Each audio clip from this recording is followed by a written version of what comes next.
Hello and welcome to the update. I'm Travis Cobb. No, it isn't Throwback Thursday. We just wanted to show the old intro. All right. I've just returned from covering the Winter Olympics in Sochi.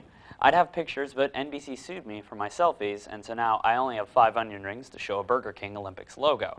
Of course, I got hungry, and also McDonald's sponsored a lot of the Olympics. The point being, I'm in America now. I'm in the South now.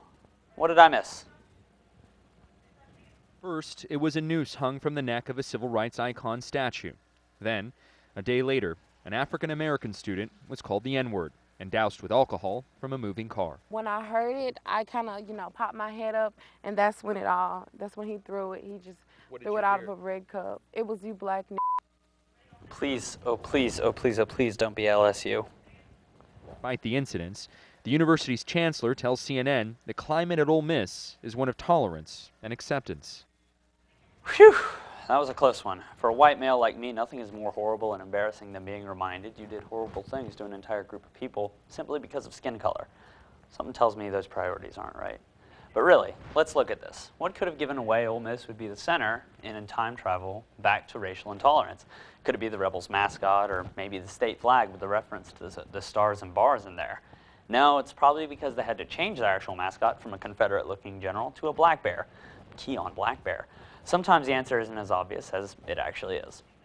We do have systemic racism in our country.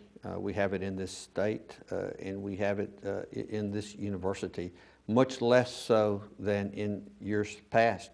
But there's systemic racism everywhere in the world. I wish that it weren't so. Why is it such a bigger deal here when it happens at Ole Miss? Because this university was founded on the principles of upholding slavery. Yeah, that makes way more sense than the black bear theory. It's so much harder to solve. Desecrating a statue with heavily racist motivations is the real-life equivalent of anonymously posting online, well, really racist stuff. It's cowardly, and it's meant for shock value. The problem is, to the rest of the country, racist acts in Mississippi aren't shocking. But let's not overlook this. It's allegedly 3 people, and while subtle racism in the form of lowered expectations is still very prevalent, overt racism, such as these acts at Ole Miss, are dropping. I wouldn't say the good old boys thing is completely gone. I mean, because it's not like these events have pretty much shown what's not said is sometimes still in people.